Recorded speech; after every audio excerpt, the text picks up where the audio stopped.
Kesetrayya. Kesetrayya is undoubtedly the greatest composer of padas and was one of the top-ranking composer in the pre-Tyagaraja period.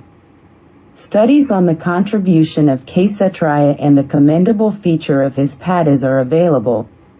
His original name and other details concerning his life are lost in obscurity, though scholars ascribe a certain name Varadaya to the composer. That he was a devout bhakta of Lord Venugopala of Muva village is beyond doubt, and his padas are collectively referred to as Muvagopala padas and are dedicated to him.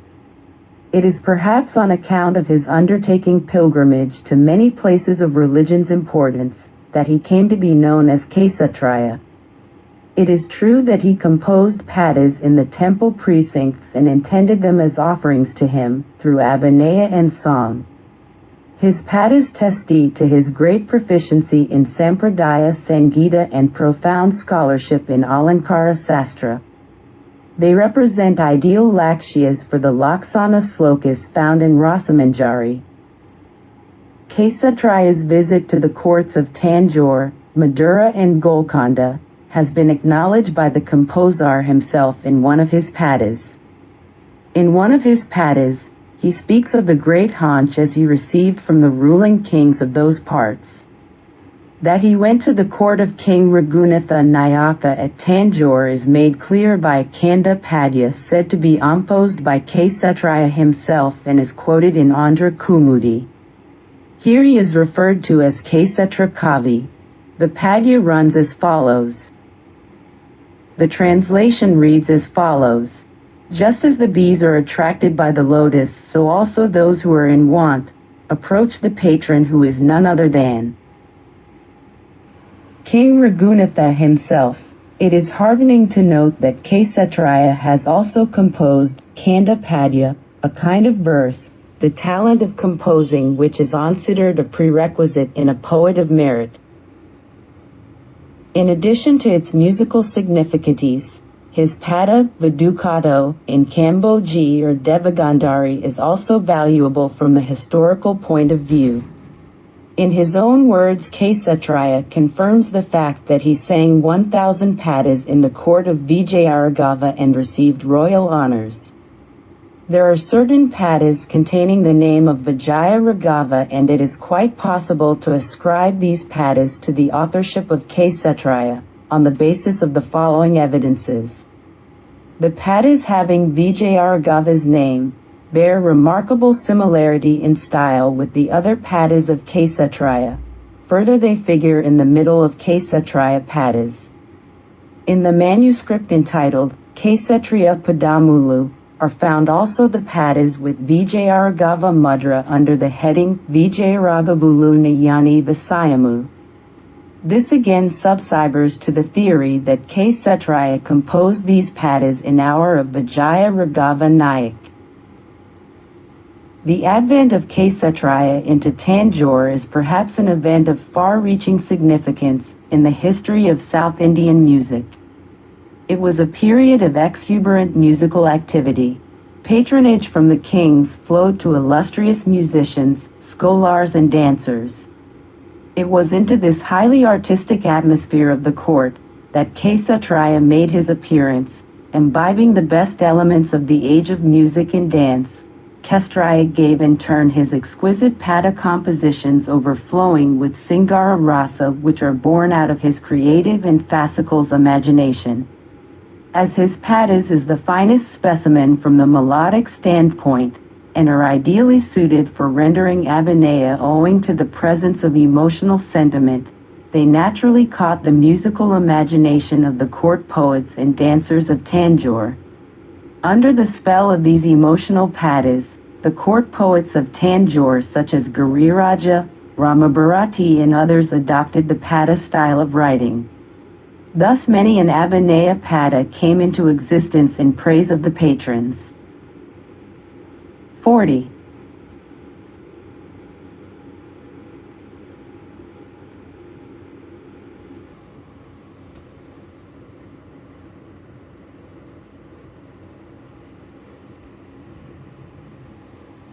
The music of kesetrayya padas affords an interesting subject for study.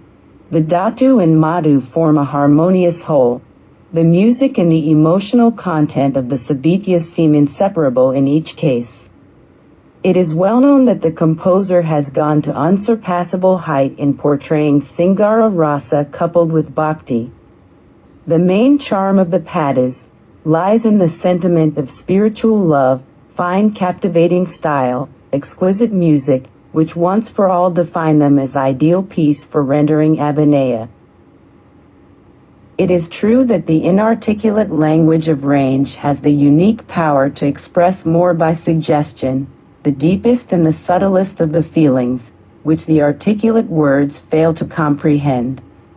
Kesetrayya has done yeoman service to the cause of Carnatic music in his choice of the appropriate raga perfectly suited to the sentiments and emotional atmosphere of the sahitya.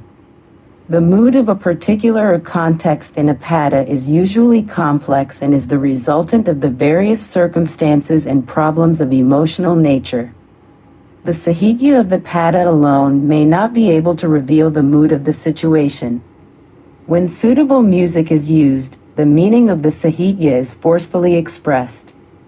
The dancer is rightly the best interpreter of the music and meaning of the padas. Of the ragas employed by kesetrayya, Mohana, Kalyani, Pantuvarali, Sri Raga, Sarati and Kadaragula have been used to depict SB Haga Sringara. However, some of these tagas are used for portraying Vipralamba Sringara also. Most of the pada compositions deals with the theme of separation in love with its ample scope for varied treatment, and the ragas have been so shaped as to suit the theme and the cortex. For instance, Savari has been used as vehicle for expressing the indifference o a yaki born of pride and excessive love towards her lover, and also for portraying karuna rasa arising from the quarrel between the lovers. The great Tyagaraja has used Savari for the Daru Kalukalu in his Nauka Charitra, in which the proud gopis treat Krsna with indifference. According to the number of padas available in the ragas, they may be mentioned in order, viz. Karaboji, Mukari, Bhairavi, Kalyani, Savari, Todi. Kadaragula, Ananda Bhairav, Madhyamavati, Sankarabharana, Ahiri, Yusa, Bogata, Navaraj, Saindavi, Nilambari, Kannada, Danyasi, Sarati and Atana. The maximum number of padas S, 37, is found in Uboji, a highly rakti raga which is ideally suited for descriptive purposes. Only a very few padas are available in ragas such as Vasanta Bhairavi, Sri Raga, Natanamakriya, Kadara, Gauri, Gulapantu and other ragas. The apparently negligible quantity of padas in the above ragas perhaps points out to their limited musical and functional scope. Irrespective of whether there is a single pada or more in a raga, we are able to get a descriptive picture of the raga in each pada, and the essence of the raga is patent on each pada. A detailed picturization of the raga in the pada is made possible by the use of slow tempo and the characteristic use of subtle gamakas in the music. Since the music of the padas is mainly a vehicle for expressing the mood and content of the sahitya, it is adapted in such a way as to enable the abhinaya to be performed by the cancer leisurely. Thus the music and abhinaya of a pada are interdependent. Owing to their musical excellence, these bhava abhinaya padas became popular as art musical forms and came to be practiced by musicians. Since the slow music of the padas could be easily rendered in the veena with an emphasis on long drawn-out gamakas, instrumental rendering of the padas became popular. Later pada composers such as Muvalur Sabapathy, Paramslarana, Ganam Kursna lyre, Bixandar Koil Subbarama lyre, Rama Bharati, Vasudeva Kavi and others followed Kesetrayya's padas as their models. In the book Pada Ratnakara, which is an old collection of padas, we are introduced to one Setapanyam Srinivasa Iyengar, to whom are ascribed 27 padas with Rajagopala Mudra. Of these, as many as 15 padas are found to be those of Kesetrayya and Sabapataya. Only the Mudra Gopala has the personality of yours is suspicious, Mangala, and the Maya or illusion cast by you is Sanafala. 42.